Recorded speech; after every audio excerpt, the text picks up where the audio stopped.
My name is Clarissa, and I'm 41 years old. I never imagined my own daughter would one day try to destroy my life. For most of my adult life, my world revolved around my daughter, Isla. I raised her alone after her father walked out on us when she was 10. We didn't have much, but I always made sure she felt loved, safe, and supported. Every birthday, every late-night talk, every scraped knee, it was just the two of us against the world. I thought that bond was unbreakable. I thought I had done everything right. But looking back now, I realize I'd spent years trying to fill every void her father left behind. And maybe, in doing so, I gave too much. When Isla was little, she used to leave me little notes on the fridge saying things like, "You're the best mom ever." I kept those notes in a box I still can't bring myself to throw away. But those sweet memories feel like they belong to another lifetime now. Because the woman she became, the angry, distant, secretive woman who came home one summer afternoon, wasn't my little girl anymore. Isla had been working in marketing in another city. I was proud of her, even when we didn't talk as often as we used to. Then one day, she called out of the blue, saying she'd quit her job because her boss didn't appreciate her. She didn't go into details. She just asked if she could stay with me for a while to get back on her feet.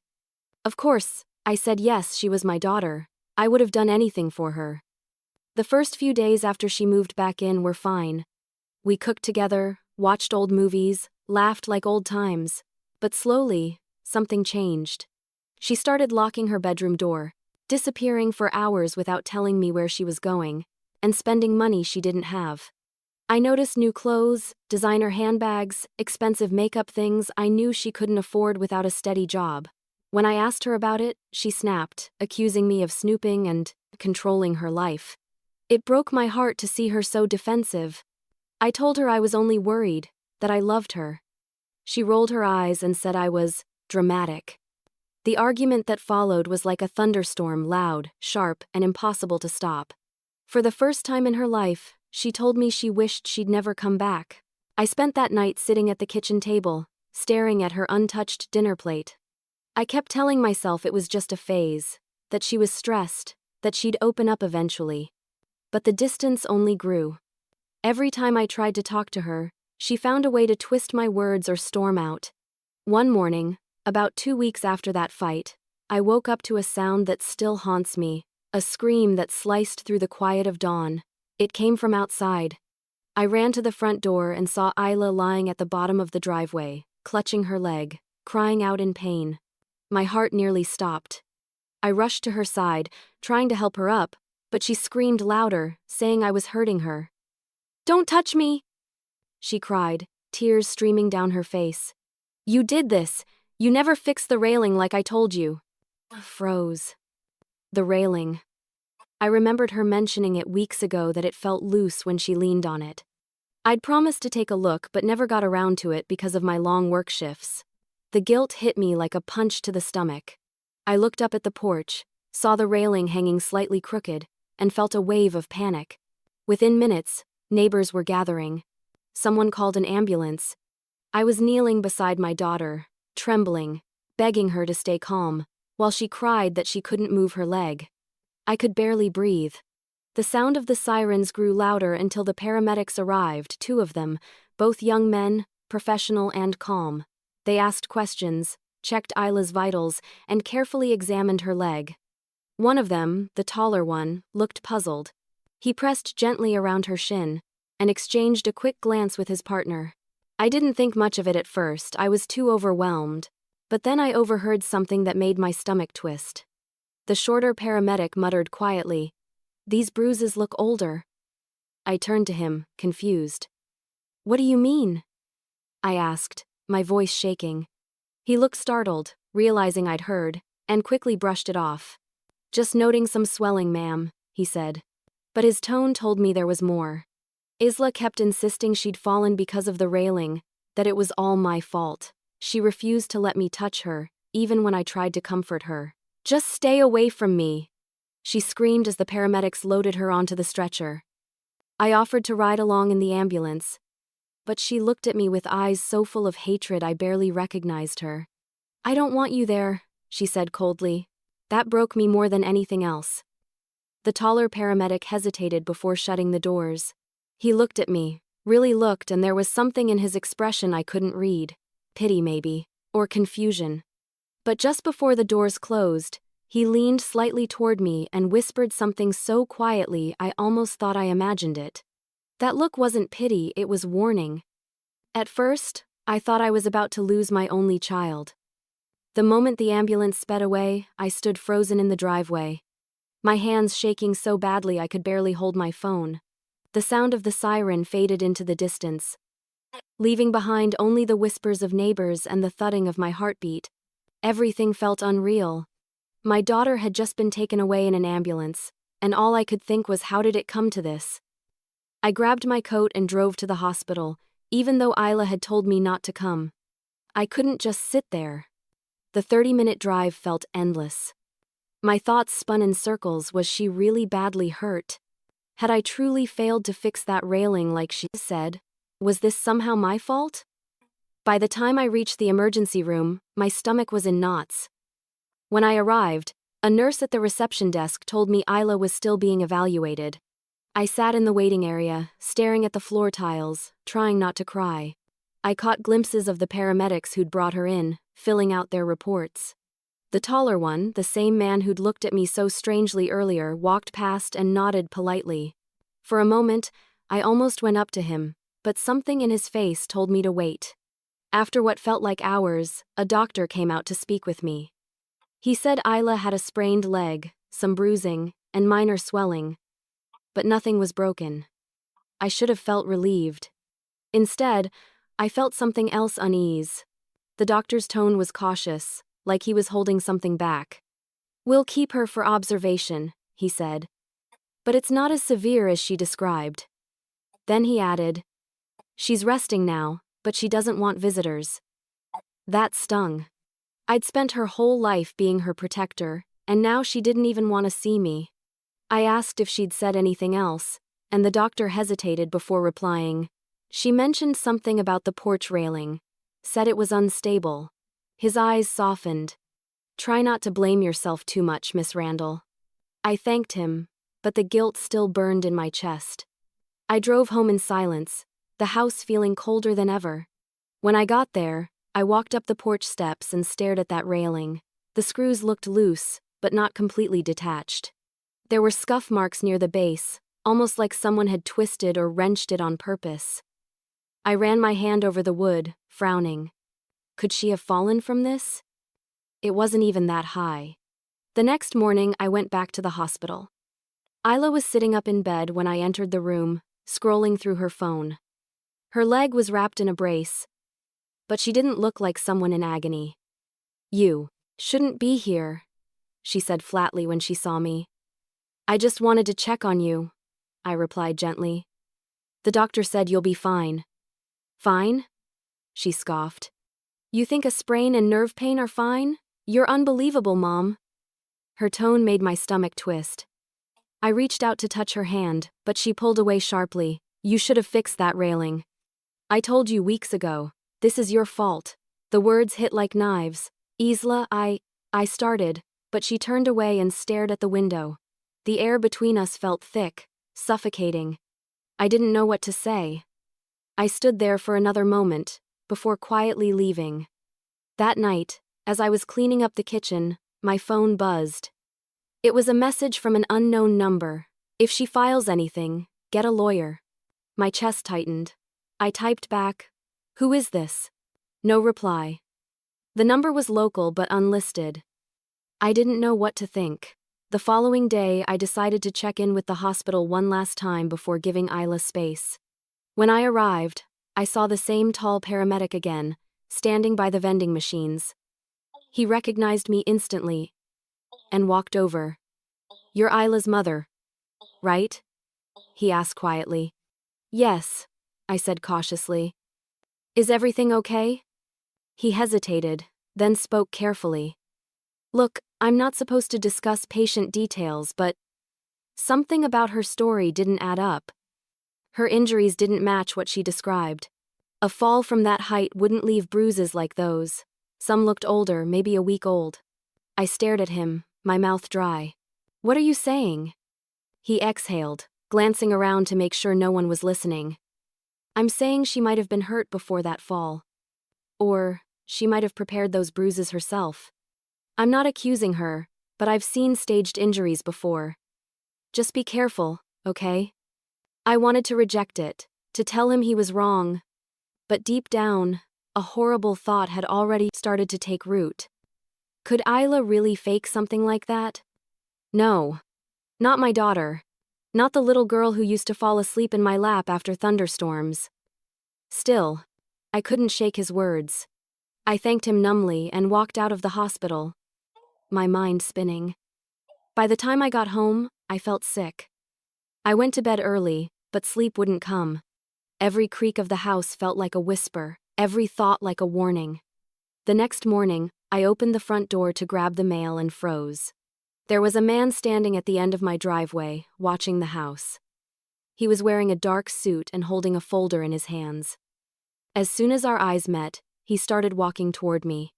My pulse quickened, and I stepped back, unsure of what to expect. He stopped in front of me, opened the folder, and said in a calm, rehearsed tone, "Miss Clarissa Randall?"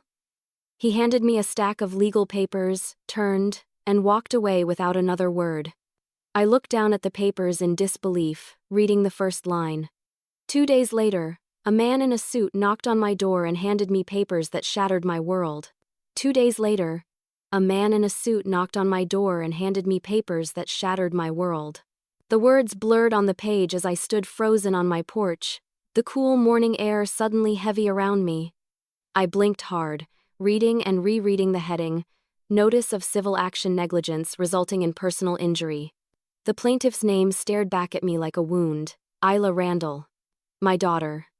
My own flesh and blood. I felt my knees weaken, and I had to grip the doorframe to keep from collapsing. For a moment, I thought it had to be some mistake, maybe a cruel prank, or maybe she had filed something to get insurance coverage and didn't tell me. But as I flipped through the pages, the truth hit harder with every paragraph. Isla was accusing me of endangering her safety, of failing to repair hazardous property conditions, and of causing lasting physical and emotional trauma. I stood there on my front porch, reading my daughter's betrayal in black and white. My hands were trembling as I dialed her number. She didn't pick up. I called again.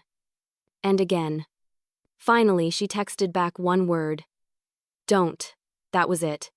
No explanation, no apology, just don't. By the time I made it inside, my heart was pounding so fast I could barely think straight. I sat at the kitchen table, staring at the lawsuit, trying to make sense of it. How could she do this to me? After everything I'd done for her, the nights I stayed up when she was sick, the years I worked double shifts to pay for her education, the sacrifices I made just so she'd never feel the pain of abandonment her father left behind. A few hours later, I received a call from a law firm representing Isla. The woman on the other end spoke in a tone so clinical it made my stomach turn.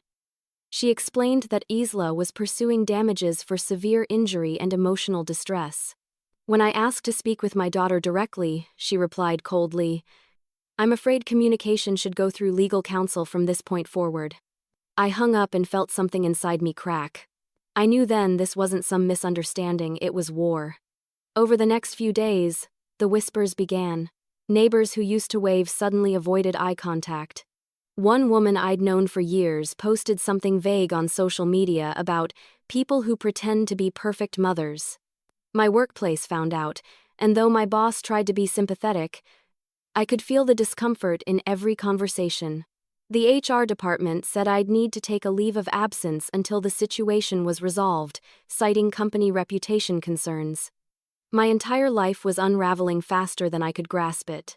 I finally reached out to an attorney, a calm, older man named Victor Hensley. When I told him my story, he listened, quietly, occasionally jotting down notes. After a long pause, he said, "Miss Randall, family lawsuits like this are rare, but not unheard of. Sometimes emotion drives people to do unthinkable things." He leaned forward, his voice softening. "If what you're telling me is true, we'll need evidence. Anything that shows her intent or contradicts her claim." "Evidence?" I echoed. "Like what?" He gestured toward the papers. Photos of the railing, home maintenance records, text messages, witnesses, anything that proves the accident wasn't your fault. When I got home that evening, I grabbed my phone and scrolled through messages with Isla. I found the one where she'd complained about the railing weeks before. "You should fix that before someone gets hurt," she'd written. I remembered replying, "I will this weekend." That had been true, I just hadn't gotten around to it yet. But that text alone didn't explain what was really going on. Something gnawed at me. The paramedic's words echoed in my head. The bruises looked older. If she had staged this, why? What could possibly make her go that far? I decided to inspect the railing again. I walked outside with a flashlight, crouched down, and examined every screw. What I saw made my stomach drop. The screws were loosened deliberately.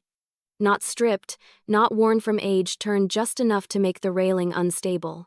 Someone had done this intentionally. I leaned back, the realization washing over me in cold waves. My daughter hadn't fallen because of neglect, she'd set herself up to fall. The thought was unbearable. I refused to believe it at first. Maybe someone else had tampered with it. Maybe she didn't know.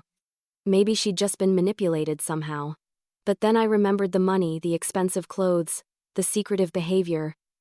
The man I didn't recognize in her pictures. I went inside, sat at the kitchen table, and stared at her childhood photos on the wall. Her smiling face at 5 years old, missing a front tooth, her high school graduation picture, all those moments of love and pride now twisted into something I couldn't comprehend. The next day, I called Victor again and told him what I'd found. He asked if anyone else could have seen the railing before the accident. "Only Isla," I said. "She was the one who pointed it out to me." There was a long silence on the line before he replied, "Then we may be looking at intentional misrepresentation." My head was spinning. "You mean she could have done this on purpose?" "I can't say for sure," he answered carefully, "but it's possible. And if that's true, we'll find out." That night, as I was cleaning up the kitchen, I knocked over a stack of unopened mail on the counter. Among the bills and flyers, an unmarked envelope fell to the floor. No return address. I picked it up and noticed it was heavier than normal. Inside were several folded sheets of paper and what looked like printouts of bank transactions. My name wasn't on them, but Isla's was. When I started reading, my breath caught in my throat. There were credit card statements, overdue notices, and a loan document dated a few weeks before the accident. My daughter was drowning in debt, thousands of dollars owed. But I still couldn't understand why until I found the envelope in her room. It started with a stack of bills and ended with a secret I never saw coming. I sat at the kitchen table staring at the papers scattered in front of me, my fingers trembling as I flipped through page after page of overdue credit card bills, loan notices, and bank statements. The numbers were staggering: 5,000 here, 8,000 there. Maxed out cards, late fees, cash advances. I felt sick to my stomach. My daughter wasn't just in debt, she was drowning. But that wasn't what stopped my breath. It was the second set of documents, neatly tucked in, the back of the envelope. A signed application for something called a personal injury settlement advance. The date on the form made my blood run cold. It was submitted 2 weeks before her accident. 2 weeks before she fell. I sank back in my chair, staring blankly at the papers. My mind screamed for some logical explanation. Maybe she didn't understand what she was signing. Maybe it was for something else. But deep down, I knew. Isla had planned this. She'd staged her own accident for money.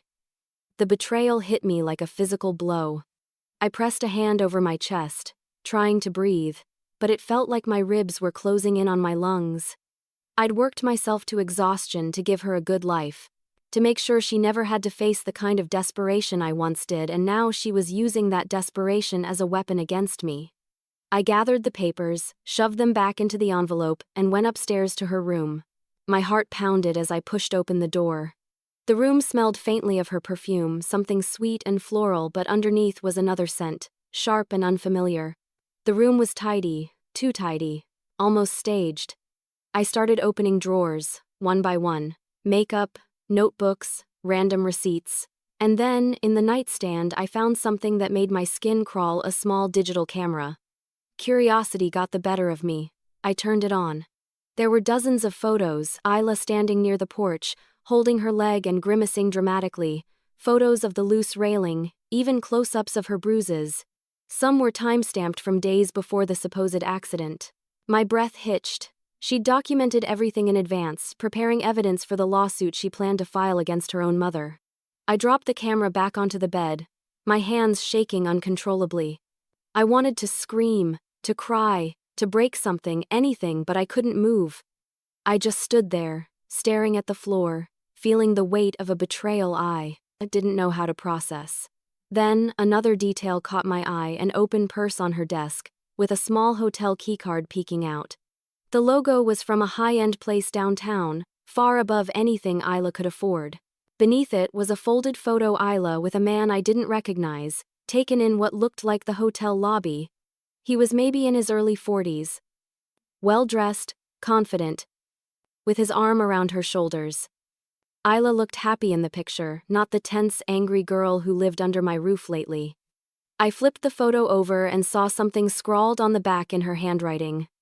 Corey, my lucky charm. I felt my heart drop again. I didn't know who this Corey was, but I had a bad feeling about him. Maybe he was the reason she was spending so much money. Maybe he was the one who convinced her to do this. I needed to know. I started searching through her things again and found a stack of printed emails in a folder labeled Legal Correspondence.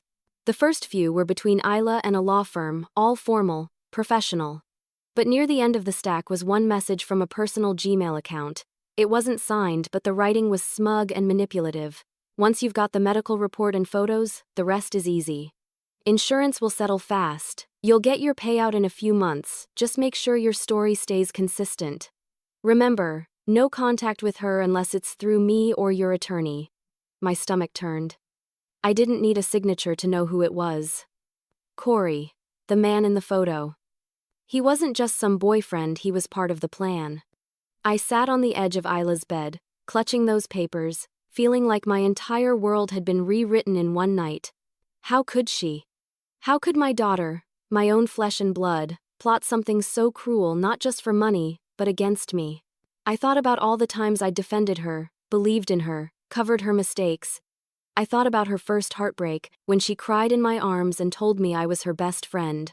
Where had that girl gone? What happened to her? I don't remember how long I sat there, staring at the mess around me. When I finally moved, it was only because my phone started ringing downstairs.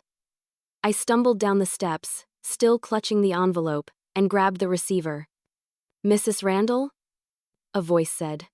It was calm, male, and oddly familiar. "This is Daniel.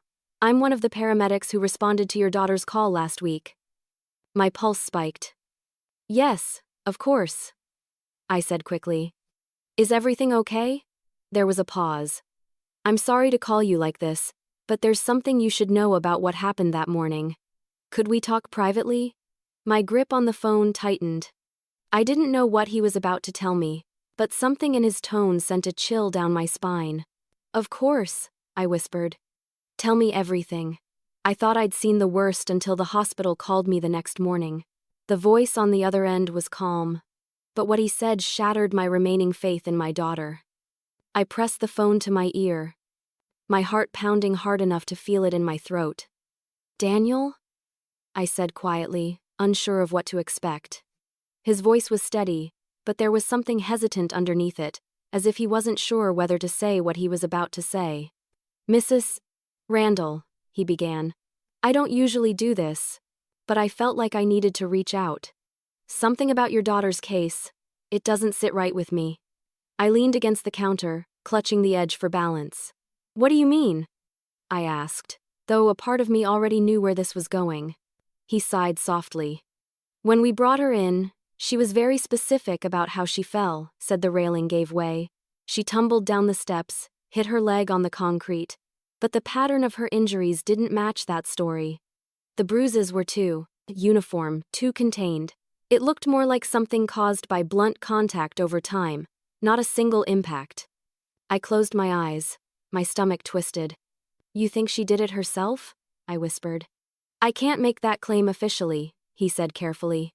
"But I've seen staged injuries before, and I'd be lying if I said it didn't cross my mind. He paused for a moment. There was something else, too. When we were transferring her to the stretcher, she asked me not to mention certain details in my report specifically. The bruises that didn't match the fall. She looked terrified, but not of pain, of being found out. The room spun for a second. I sank into a chair, barely breathing. Why are you telling me this? Because I could see the way you looked at her that morning, he said softly. You were scared for her, not for yourself. And I thought you deserved to know the truth. I swallowed hard, trying to process his words. If what you're saying is true, I murmured, then my daughter may have been manipulated, he interrupted gently. Or she's in trouble deeper than she understands. Either way, I wanted you to be aware. I'll document everything honestly if this goes to court. Court? I repeated, almost choking on the word. She's already suing me, Daniel. There was silence on the line, and then a quiet, I'm sorry. When the call ended, I just sat there in the dark kitchen, listening to the hum of the refrigerator and the rain starting to fall against the windows. Everything Daniel said replayed in my head, each word carving deeper into my heart. Isla had lied. My daughter, the girl I raised, the one I loved more than life itself, had planned this entire thing. And now she was dragging me through hell to make money off it. I didn't sleep that night. I sat in her room for hours, surrounded by the things she'd left behind. The camera, the hotel key card, the pile of unopened bills. Every little thing felt like a clue in a puzzle I didn't want to solve. I kept asking myself why. Why would she do this? Was it just the debt? Or was there something even darker driving her? By morning, I decided I needed to confront her not with anger, but with the truth. I gathered the documents, the camera, and the printed emails, and drove to the hospital. My chest was tight the entire way. I rehearsed what I would say. Isla, I found everything. I know what you did. Tell me why. When I reached her room, the nurse told me she had already been discharged earlier that morning. I froze. What do you mean, discharged? She's supposed to be resting. She signed herself out, the nurse explained. Said she had to meet with her lawyer. My heart dropped. I ran out of the hospital and called her immediately, straight to voicemail. I left a message, my voice trembling. Isla, please call me. We need to talk. I know what's going on. You don't have to do this. Hours passed. No call back, no text. Nothing.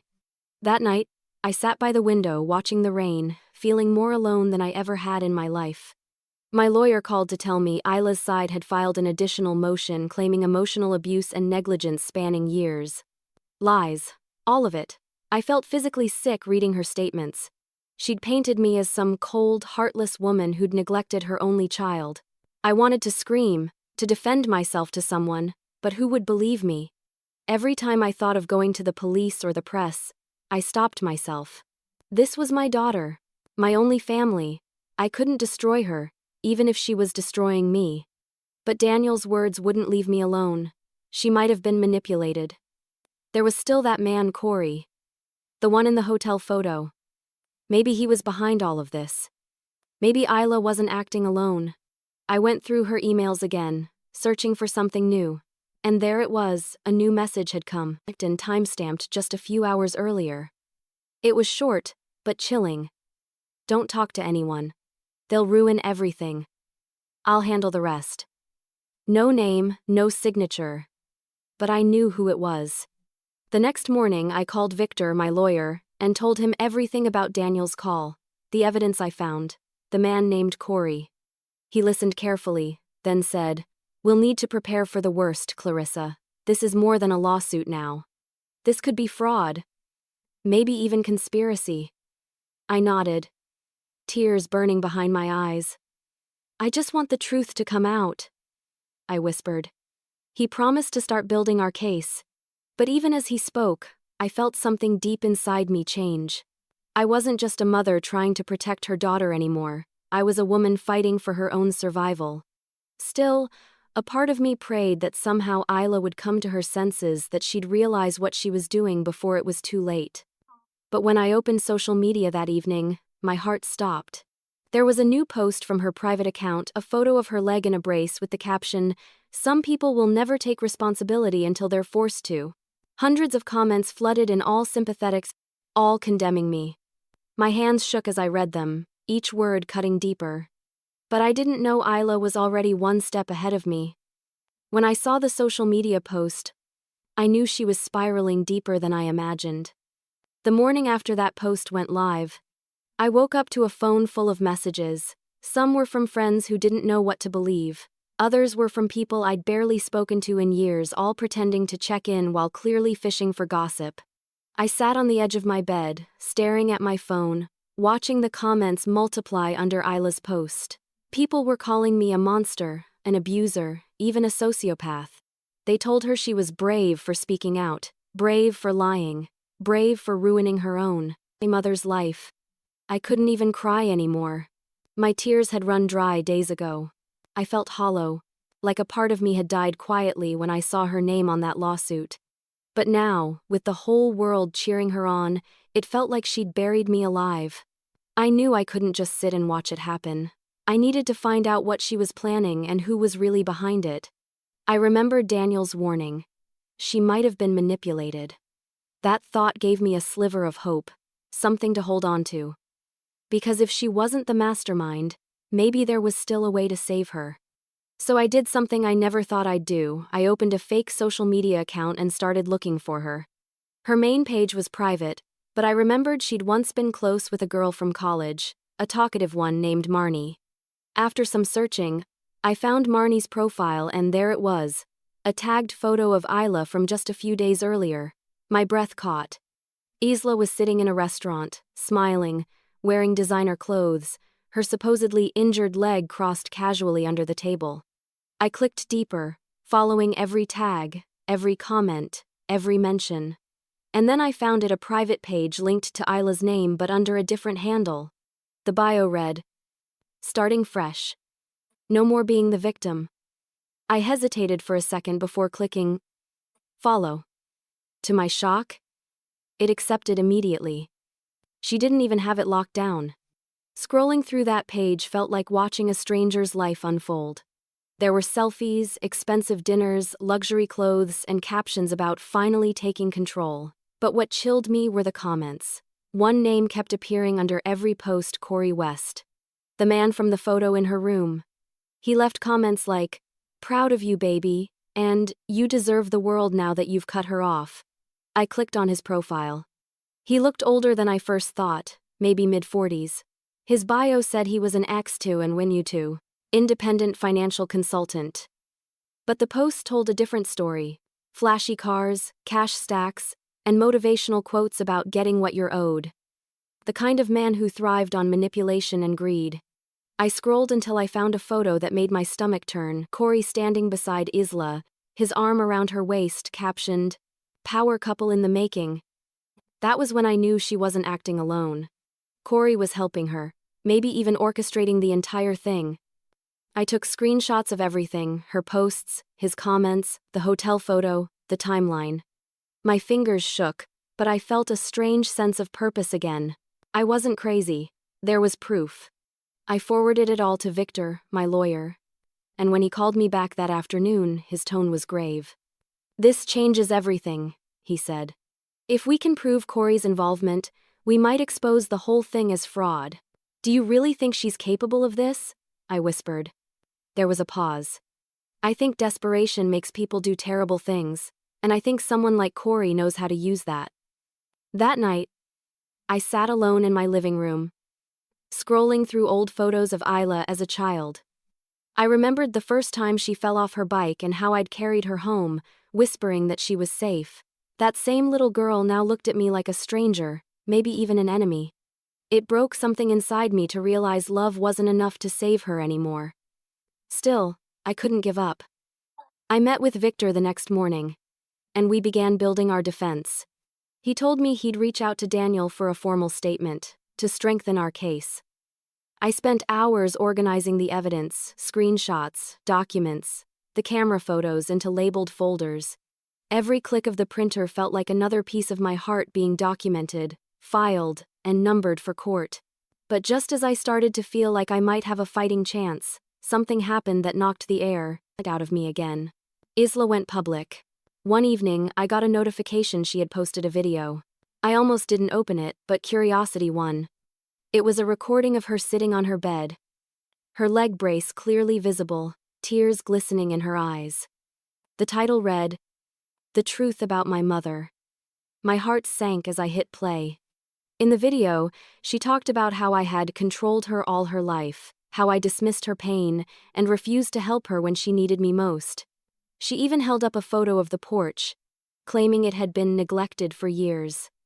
None of it was true, but she looked so convincing, so heartbreakingly sincere.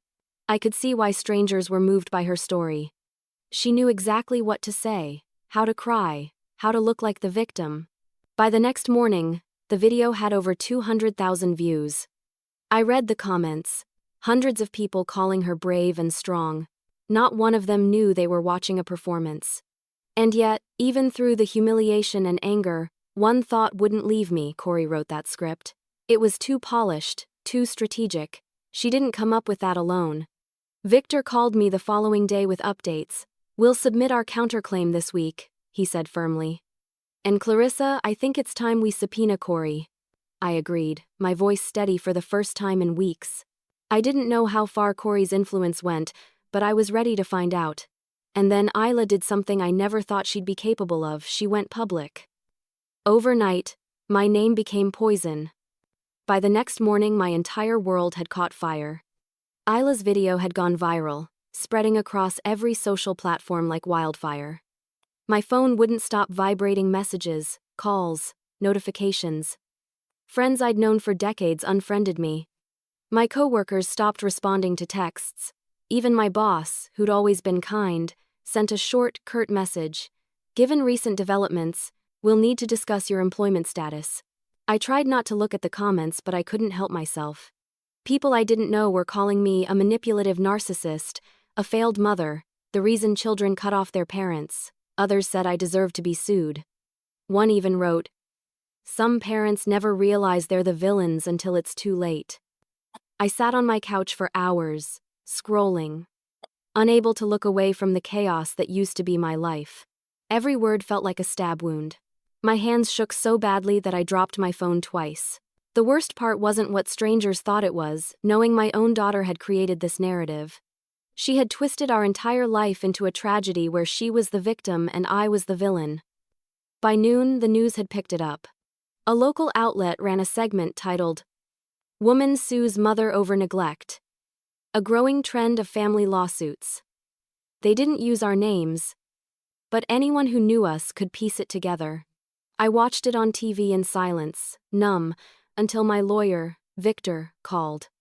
"Clarissa, you need to stay off social media," he said firmly. "They're feeding on your pain. Anything you post will be twisted against you." "I'm losing everything, Victor," I whispered. "My job, my friends, my reputation, all because my daughter wanted a payout." He sighed. "You'll get it back, but you have to trust the process. We're filing a counterclaim for defamation and fraud. Once the evidence comes out, people will see the truth." But the truth felt so far away. Every hour that passed, her lies grew bigger. People were sharing the video, stitching it, reacting to it. I saw influencers debating toxic parents, using my story as an example of generational trauma. That night, I couldn't bear to sleep. I sat by the window watching the rain, feeling small, invisible, and utterly broken. My body was trembling from exhaustion, my mind a storm of guilt and disbelief. At some point, I must have fainted because the next thing I knew, I was waking up on the floor. The morning sun streaming through the blinds, my phone buzzing beside me. It was Daniel. "Clarissa." His voice was careful, measured. "I saw the video. I'm so sorry you're going through this." I closed my eyes, tears welling up again. "She's destroying me, Daniel. And people believe her. Everyone believes her." "I don't," he said quietly. "And neither will the court once they hear the truth." His calm voice steadied me for a moment. "Victor mentioned your name in his report," I said. He said you'd be willing to testify? Yes, Daniel replied. I still have my initial notes from that day. The inconsistencies, the bruises, everything. I didn't file the amended version officially yet, but I'm ready to submit it. His words sparked the first glimmer of hope I'd felt in weeks. You'd really do that, even if it means getting involved in this mess? He hesitated for a beat, then said, I became a paramedic to help people, not to watch them get destroyed by lies. You don't deserve this, Clarissa. I didn't know what to say. His kindness disarmed me. For a moment, I just listened to the sound of his voice, calm, grounding, real. The first bit of honesty I'd heard in so long. After we hung up, I decided to fight back. I took screenshots of all the evidence. I had Isla's hidden profile, the messages with Corey, the fake photos, and sent them to Victor. He promised to begin building our argument immediately. But before we could file anything, Isla posted another video. This time, she cried harder, talked about how I'd harassed her at the hospital, how I'd broken into her room to spy on her. Each lie was worse than the last. That night, someone threw eggs at my front door. I knew it was because of that video. The comments had listed my address. I sat in the dark kitchen, staring at the broken shells dripping down my glass door, wondering how my life had come to this. The next morning, a letter arrived. It was handwritten. The script elegant and unfamiliar. Inside was a single sentence. You'll regret pushing her. Accidents can happen twice. I froze, staring at the words. My chest tightened until I could barely breathe. I called Victor immediately, and he urged me to contact the police. They took a report, but I could see it in their faces. They didn't think it was serious. Just another online feud. They didn't understand that this wasn't random. Someone, maybe Corey, wanted to scare me. A few days later, the court date for the preliminary hearing arrived. The media had caught wind of it, and reporters were waiting outside the courthouse. Flashbulbs went off as I walked in, my head down, Victor by my side. Inside, Isla sat confidently at the plaintiff's table, wearing a soft blue dress, her hair perfectly curled. She looked every bit the innocent victim. When her eyes met mine, she didn't flinch. She didn't look angry or sad, just cold. I wanted to shout, to tell everyone what she'd done, but I couldn't. My lawyer's hand on my shoulder kept me grounded. Not yet, he whispered. Let her speak first. Then we'll destroy their story with evidence. He gave me a reassuring nod, a silent promise that I wasn't alone. That night, he stopped by my house after his shift. He brought coffee and a quiet sense of calm I hadn't felt in months. We sat at my kitchen table while the world outside continued to fall apart. I've seen families tear each other apart before, he said softly. But I've also seen people come back from it. The truth always finds its way out, Clarissa. Always. I wanted to believe him. I really did. And when he did, it changed. Everything. The courtroom was silent when Daniel stepped forward.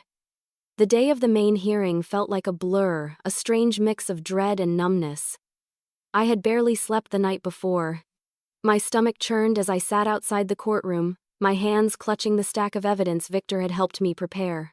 Photos, statements, screenshots, proof that my daughter's story was a lie. But even with all of that, I wasn't sure I could survive hearing Isla talk about me again. When the bailiff called our case, my heart stopped. I stood up on shaky legs and followed Victor inside. The room was crowded. Reporters, curious onlookers, even a few people from my neighborhood had shown up. Isla was already there, sitting at the plaintiff's table with her lawyer and Corey. He sat behind her, his arms crossed, that smug, confident look plastered on his face. I wanted to scream at him, to tell everyone he was the one pulling the strings, but I kept my head down. The judge entered, and the session began. Isla's lawyer spoke first. She described me as a neglectful mother, someone who failed in her duty of care and inflicted emotional harm over years of control. The words washed over me like acid. Every sentence was a lie, carefully crafted, rehearsed, and designed to make me look like a monster. I could feel the audience shifting uncomfortably, glancing between me and my daughter. Then Isla took the stand. I'd seen her angry before, but never like this. She looked fragile, even angelic, in a pale dress, her leg brace visible beneath the hem. Her voice trembled as she described years of emotional manipulation and the day she thought she might die. I couldn't breathe. Each word was like a knife twisting in my chest. When Victor leaned toward me and whispered, "Don't react," I realized my nails had dug half-moons into my palms. Finally, it was our turn. Victor stood, calm and deliberate, and began laying out our evidence. "Your Honor," he said, "the defense will demonstrate that the plaintiff's account is not only inconsistent but deliberately fabricated for financial gain." He handed over a folder containing the photos I'd taken, the staged injury shots, the screenshots of Isla's hidden social media, and the financial loan documents she'd filed before her so-called accident. The judge's eyebrows lifted slightly as he flipped through them. Then Victor called Daniel to the stand. I exhaled shakily as he walked up, wearing his paramedic uniform, posture straight, calm but focused. He raised his hand, swore his oath, and took his seat. The courtroom quieted to a tense silence. "Mr. Hayes," Victor began, "you were one of the paramedics who responded to the scene of Miss Randall's reported fall, correct?" "Yes, sir," Daniel replied. His voice was steady, clear. "I was the first responder. Can you describe what you observed that day?" Daniel nodded. The plaintiff, Isla Randall, claimed she had fallen down the front steps due to a broken railing. However, upon examination, her injuries did not align with that type of fall.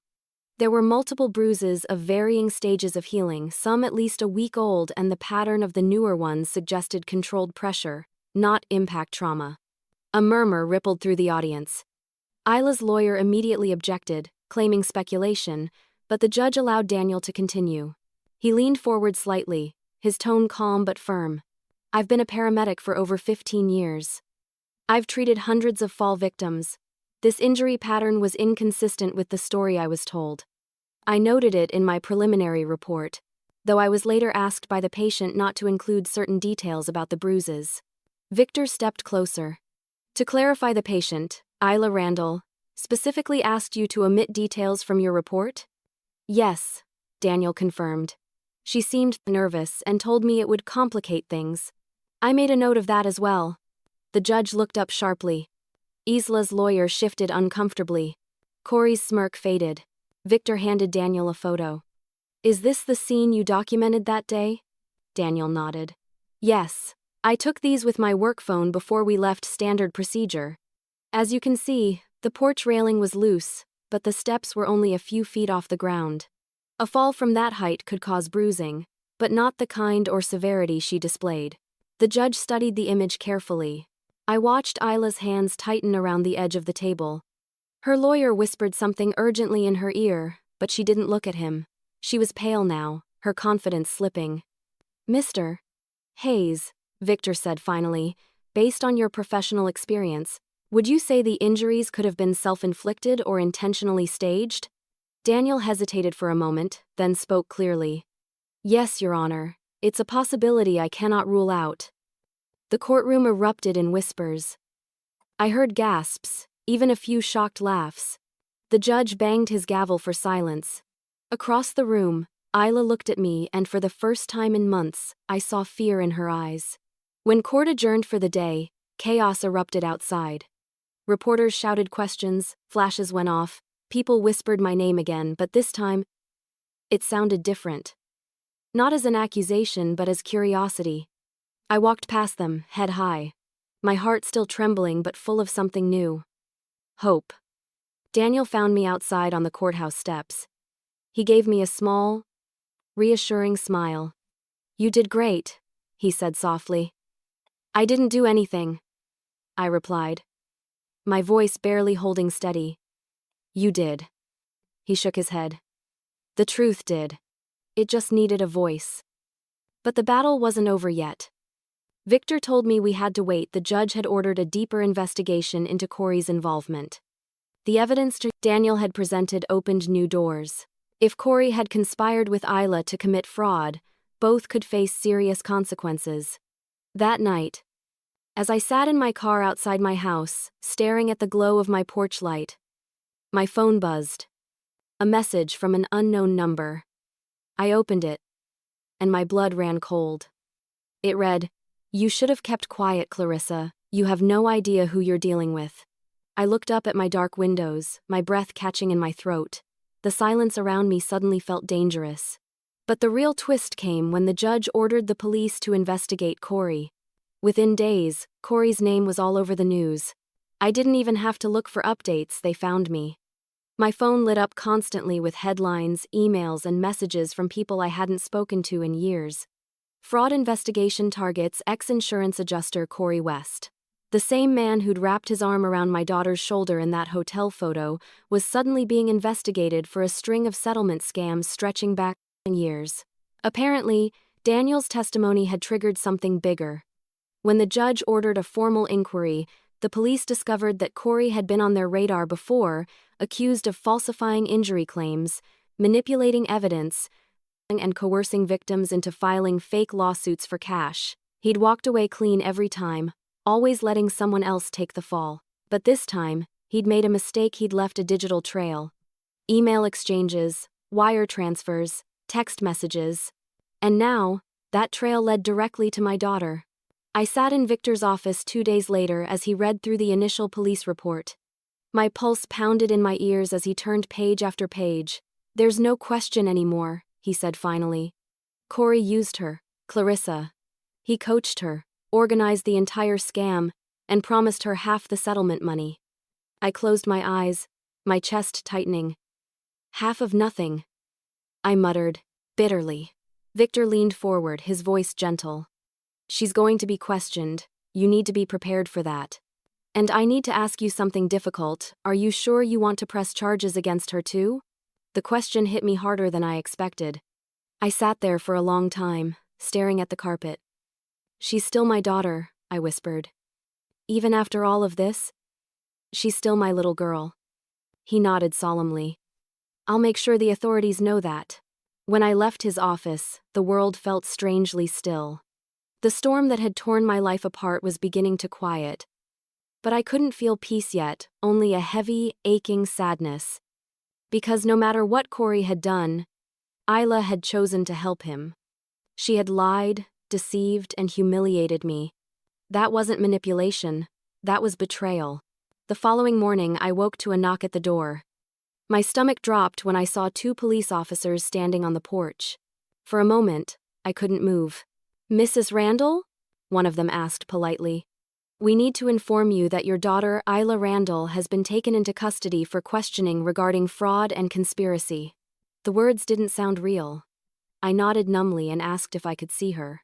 They said it wasn't possible yet. As their car pulled away, I stood there in my doorway, clutching my robe, feeling like the world had ended all over again. Later that afternoon, the news broke. Photos of Corey being led into a police station flashed across every screen. The smugness that used to radiate from his face was gone, replaced by something desperate and hollow. Reporters said he'd been caught trying to flee the state. He was facing charges for multiple counts of fraud, extortion, and coercion. Isla's name appeared in the same reports, though always second alleged accomplice. I wanted to be angry, but all I felt was exhaustion. Daniel came by that evening, bringing dinner I was too numb to eat. We sat in silence for a while before he finally spoke. "It's not your fault, Clarissa," he said softly. "You didn't raise her to do this. Corey saw her vulnerability and took advantage of it." I stared at the floor. "But she still made a choice. She still lied to me. She looked me in the eye and made me believe she was hurt." He nodded slowly. "You're right, but pain doesn't cancel out love, and love doesn't excuse pain. Both can exist at once." I didn't answer. I just sat there, listening to the rain tapping softly against the windows, feeling a grief I couldn't put into words. A week later, Victor called. "Corey confessed," he said simply. My breath caught. He admitted to orchestrating the entire plan from the staged fall to the social media campaign. He even bragged about how easily he could turn people against family. My stomach turned. And Isla? She hasn't said much yet, but his confession will help her case. If she cooperates, she might avoid serious jail time. That should have comforted me, but it didn't. It only reminded me how close she'd come to ruining both our lives forever. The next morning, I got a letter in the mail. It was postmarked from the local detention center. I knew the handwriting before I even opened it. My hands trembled as I unfolded the paper. Mom, I don't expect you to forgive me. Corey told me this would fix everything, that the money would solve all my problems. I was stupid. I didn't see who he really was until it was too late. You don't owe me anything. I just needed you to know that I'm sorry. Her words blurred as my tears hit the page. I pressed the letter to my chest and cried harder than I had in months. Not out of anger this time, but out of a painful, fragile love that refused to die. By the end of that week, the court dismissed the lawsuit. The judge cited fraudulent intent and fabricated evidence. It was officially over. My name was cleared. The judge cited fraudulent intent and fraudulent intently for neighbors who had once whispered now smiled awkwardly at me from across the street. My workplace reinstated me with apologies. My reputation began to heal, but my heart didn't. Some wounds don't close cleanly, no matter how much truth you pour over them. Still, I knew one thing for sure: the nightmare was ending. The lies, the fear, the humiliation. For the first time in what felt like forever, I could breathe. And then, one morning, another envelope arrived, thin, folded neatly, written in the same trembling handwriting as before. I opened it with shaking hands. It said only 6 words: I want to see you, Mom. Then one letter arrived at my doorstep from jail. Her handwriting was shaky, but the words cut deep. I sat at my kitchen table for nearly an hour before I found the courage to open that letter. The paper trembled in my hands as if it were alive, carrying the weight of every sleepless night and every tear I'd shed since that first scream outside my house. When I finally unfolded it, the words swam before my eyes. Mom, I don't know where to start. I know you probably hate me, and I wouldn't blame you if you never wanted to see me again. I hate myself too. I thought I was in control of everything, but I was wrong. Corey told me that suing you would be easy money, that no one would question a daughter trying to hold her mother accountable. He said people love stories like that. He promised me a fresh start. I was desperate, Mom. I didn't think about what it would do to you. I stopped reading, pressing the paper against my chest as my throat tightened. The words blurred through tears, but I kept going. I wanted to stop it. The day before the fall, I almost told you everything. But Corey said it was too late, that if I backed out, he'd tell everyone about the loans he took out in my name. He said I'd go to jail if I didn't finish what we started. I didn't know how to get out. So I fell, just like he told me to. And when the paramedics came, I thought I could still control it. But Daniel saw through me, didn't he? That line made my heart ache. Yes, Daniel had seen through her. And somehow, so had I, even when I didn't want to admit it. I know this doesn't excuse anything. You don't owe me forgiveness. I ruined your name, your peace, and your life. But I want you to know I never stopped loving you. No matter how angry I acted. I think, deep down, I wanted you to save me again like you always used to. I'm sorry I didn't make that possible. By the time I finished reading, my tears had soaked through the paper. I sat there in silence for a long time. The only sound in the room, the faint hum of the refrigerator. I should have felt relief, vindication, even, but all I felt was grief. My daughter had fallen so far, and I hadn't seen it coming. I blamed Corey, yes, but part of me blamed myself too.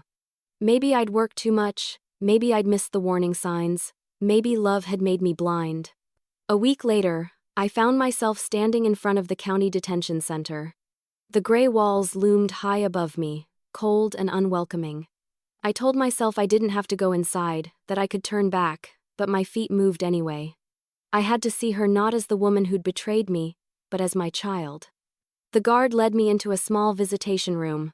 The hum of fluorescent lights filled the silence. Then the door opened, and Isla walked in wearing a plain orange jumpsuit. Her hair was pulled back, her face pale, her eyes ringed with exhaustion. But when she looked up at me, I saw something I hadn't seen in a long time: remorse. For a few seconds, Neither of us spoke. The air between us was thick with everything that had gone unsaid. Finally, she whispered. "Hi, Mom." I swallowed hard. "Hi, Isla." She sat down, her hands trembling. "You got my letter?" I nodded, setting it gently on the table between us. "I did." She looked down. I meant every word. I studied her face, the same face I'd kissed goodnight 1,000 times when she was little. "Why, Isla?" I asked softly. "Why didn't you come to me instead of him?" Tears filled her eyes. "Because I thought you'd be disappointed in me," she whispered. "I lost my job, I had debt, I felt like a failure. Corey made me feel seen again. He said I deserved better, that I deserved payback for how hard my life had been. I was stupid enough to believe him." Her voice cracked, and she covered her face with her hands. "I didn't mean for it to go this far, Mom. I thought it would be quick, that you'd get a settlement, we'd both move on. But once it started, I couldn't stop it. Every lie just made another one. I wanted to hate her. I wanted to yell, to tell her how much pain she'd caused. But all I saw was the broken little girl I used to hold through nightmares. I reached across the table and took her hands in mine. She froze, then started to sob harder. "I don't know how to forgive you," I said quietly. "But I also don't know how to stop loving you." We sat there like that for a long time, holding each other's hands through the glass. For the first time in months, I didn't feel anger. I just felt tired of the lies, the pain, the fight. When our time was up, she wiped her eyes and whispered, "I'll do whatever it takes to make it right, Mom. Even if it takes the rest of my life." I nodded, tears still running down my cheeks. "Then start by forgiving yourself, Isla. That's the first step." As I walked out of the detention center, the afternoon sun hit my face. It was the first time in a long while that I'd felt warmth without guilt. But fate had one more surprise waiting for me.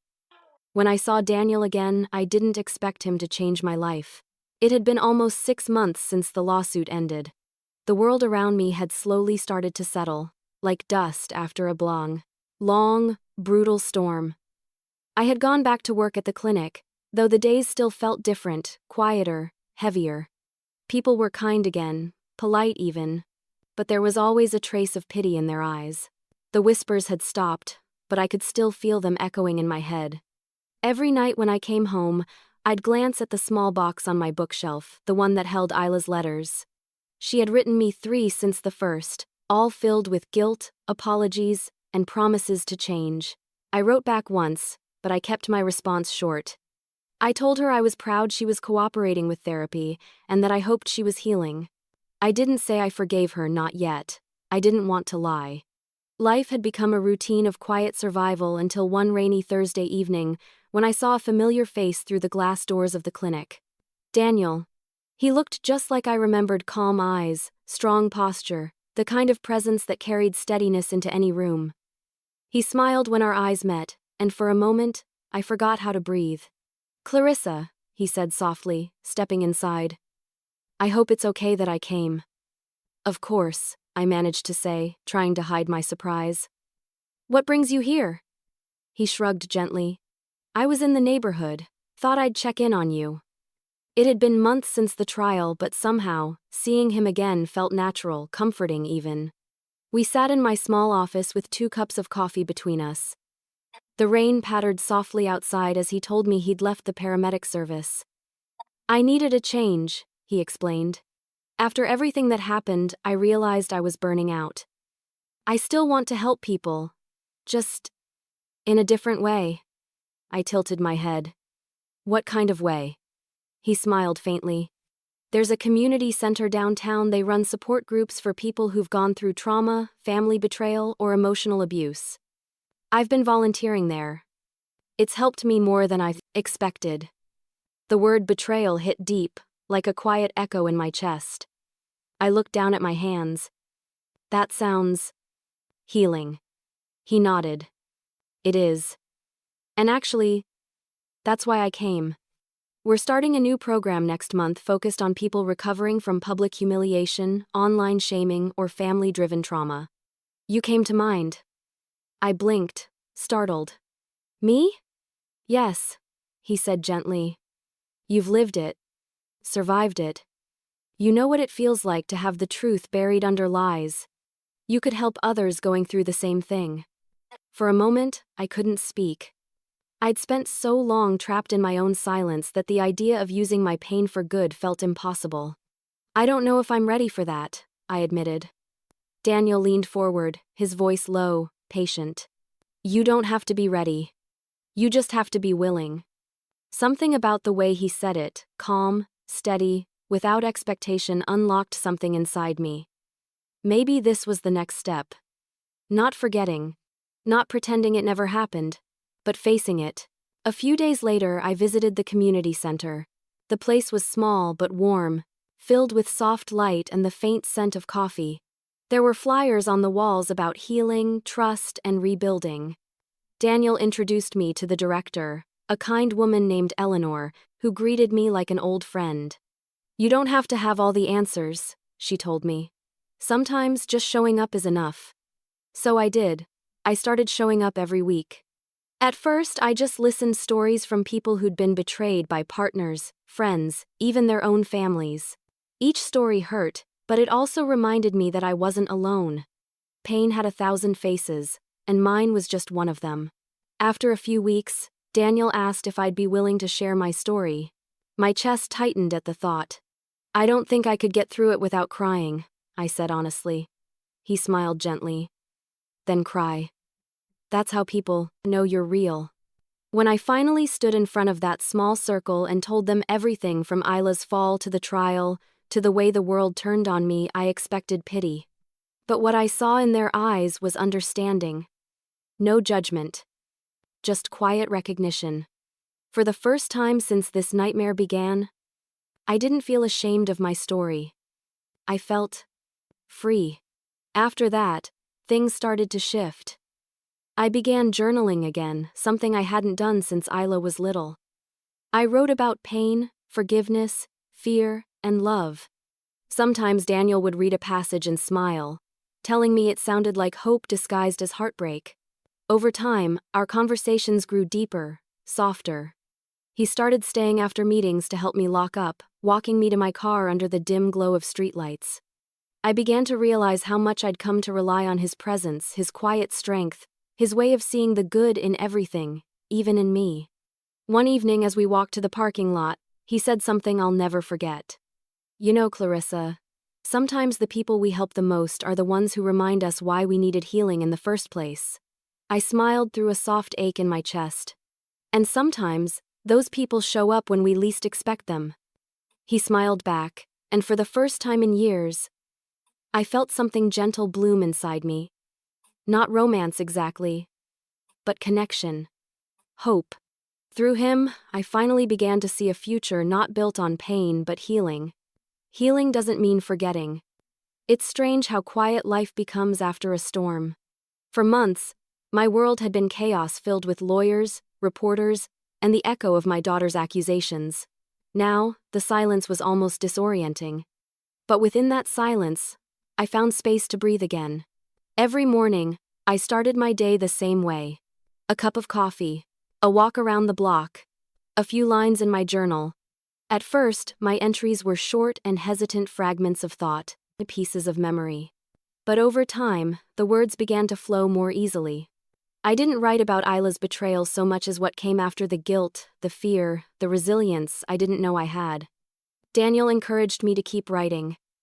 It's a record of survival, he told me one evening after a group meeting. One day, you'll read back and see how far you've come. He was right. When I looked back at my first entries, I barely recognized the woman who wrote them: hollow, angry, and afraid. Now, I was still healing, but there was light again. The community center had become my second home. I started volunteering there twice a week, helping new members who walked in with the same dazed expression I once wore. I listened to their stories, offered tissues, made coffee, and simply sat beside them in silence when words weren't enough. I didn't realize it at first, but helping others was helping me too. One evening, Eleanor, the director, approached me after a meeting. You have a gift, Clarissa, she said kindly. You understand pain, but you don't let it define you. You should consider leading a session. I almost laughed. Me? I'm not a therapist. She smiled. No, but you're something better, you're real. A month later, I found myself sitting in a circle of strangers, guiding them through an exercise about forgiveness. My voice trembled at first, but then it steadied. I told them forgiveness wasn't about excusing someone's actions, it was about reclaiming your peace. Forgiveness, I said softly, isn't a gift you give to the person who hurt you, it's a release you give to yourself. After the meeting, several people hugged me, thanking me for sharing. One woman whispered, "You made me believe it's possible." I smiled, holding back tears. Because for the first time, I believed it too. My relationship with Daniel grew in quiet, unspoken ways. We spent more time together, coffee after, meetings, long walks by the river, conversations about life, regret, and redemption. He never pushed for anything more than friendship, but I could feel something unspoken building between us, a warmth that didn't demand, just existed. Sometimes, I'd catch him looking at me with a softness that made me forget the years of pain behind us. But what mattered most was how safe I felt when he was near. No judgment, no pity, just presence. One Saturday morning, I received a letter from the prison. Isla's handwriting again, steadier this time. I hesitated before opening it, afraid of what I might feel. Mom, therapy is hard. Every session makes me face things I never wanted to admit. But I'm trying. My counselor says guilt can either destroy you or rebuild you, depending on what you do with it. I want to rebuild. I don't expect you to forgive me yet, but I hope someday you'll be proud of who I'm becoming. She went on to describe how she'd joined a counseling group for inmates, helping others talk about accountability. She wrote about learning to recognize manipulation, both hers and Corey's, and about wanting to use her story to warn others. By the time I finished reading, I realized my tears weren't just from pain anymore. They were from pride.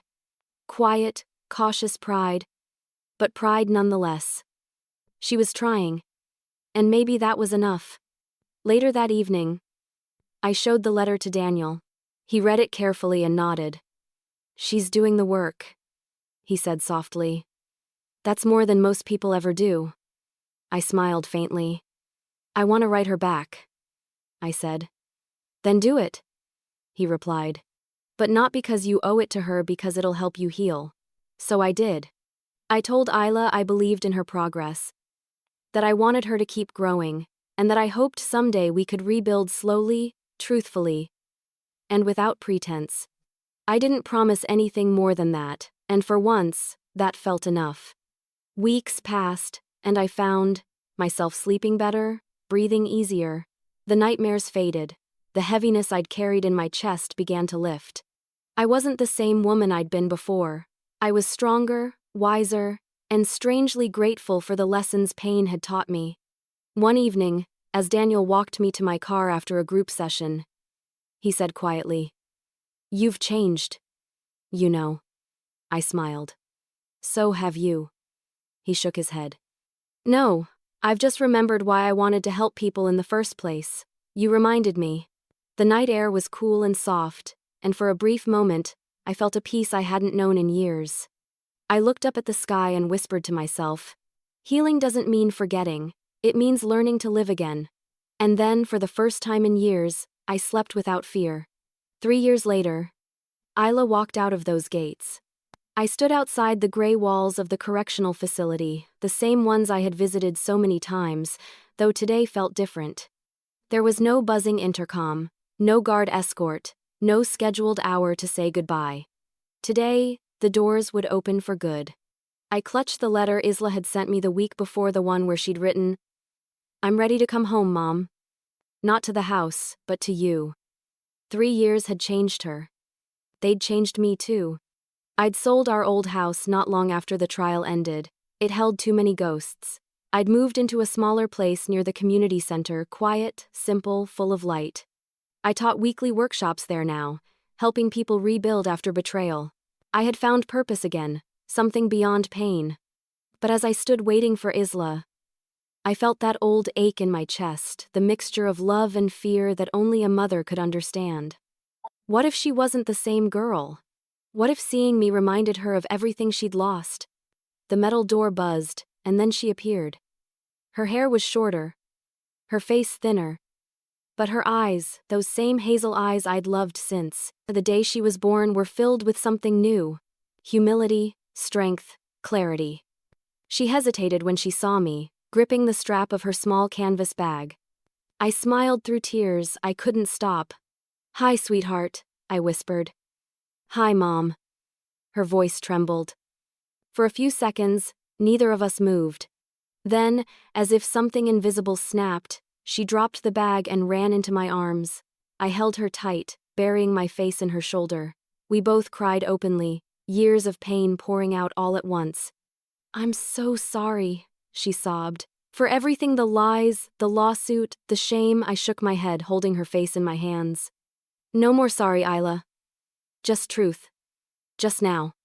She nodded, wiping her tears, and smiled weakly. "You look different," she said softly. "So do you," I replied. But I think we both changed for the better. We spent the day walking along the park trail nearby. She told me about her therapy, the counseling courses she'd taken inside, and the classes she was continuing now that she was free. "I'm going to finish my degree," she said with quiet conviction. "Not in marketing this time, in psychology. I want to help people who've been manipulated like I was." I couldn't help but smile. "That sounds exactly like something you were meant to do." She laughed softly, then turned serious. "Mom, I don't expect us to ever be the way we were before. But I want to earn your trust again. However long that takes." I took her hand, squeezing it gently. "You already started, Isla. The moment you decided to tell the truth, you began earning it back." We found a small cafe near the park and sat by the window, sipping coffee like two old friends rediscovering each other. The air between us wasn't heavy anymore. It was fragile, yes, but honest. I asked her about Corey, though I already knew he was serving a long sentence. She said she didn't think about him anymore. "I forgave him," she said. "Simply, not for him, for me. I couldn't move on if I kept carrying his shadow." I nodded, understanding too well what she meant. Forgiveness wasn't about making things right with others. It was about freeing yourself from their hold.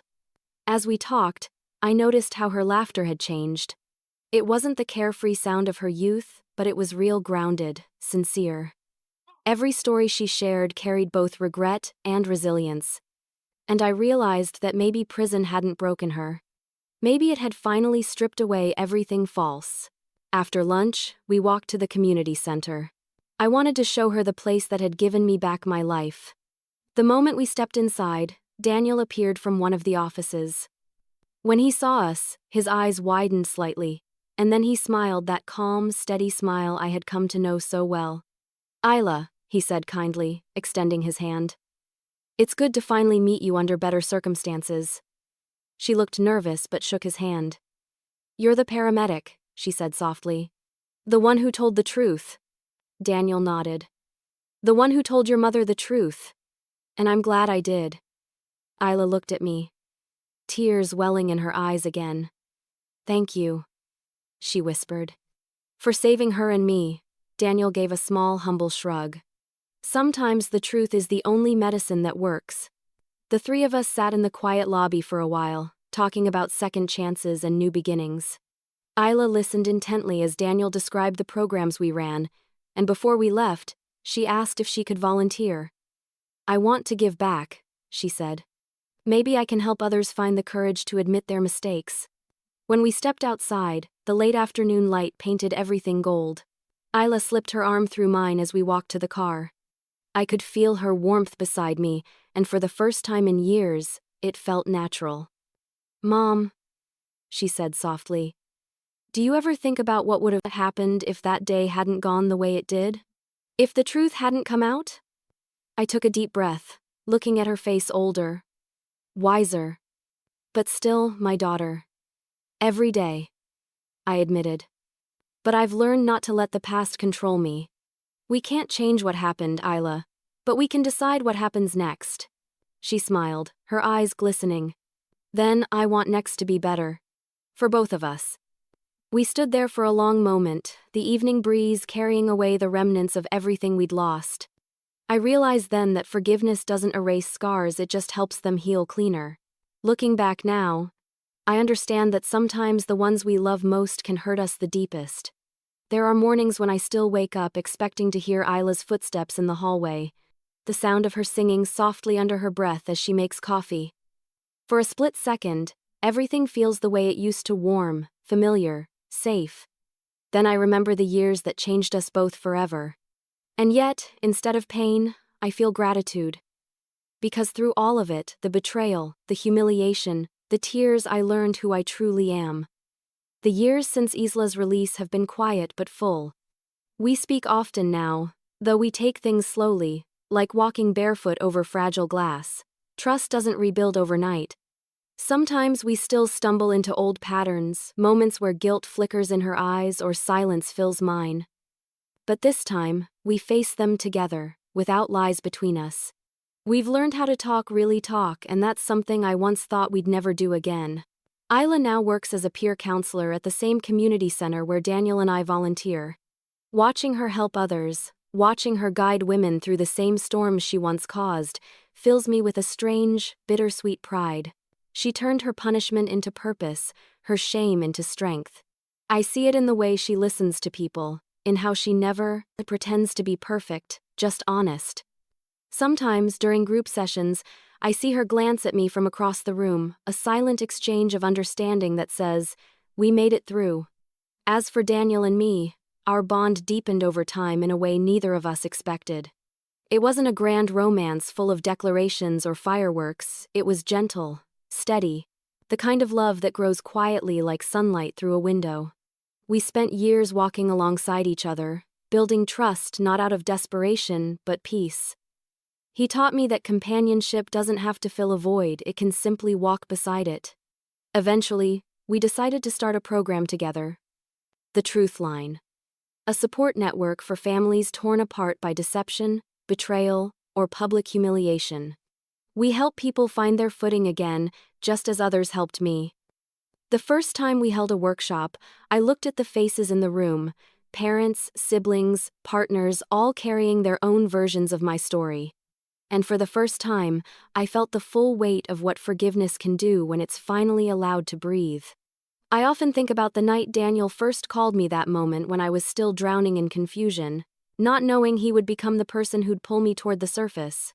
Sometimes I wonder what would have happened if he hadn't spoken up, if he'd kept silent like so many others do.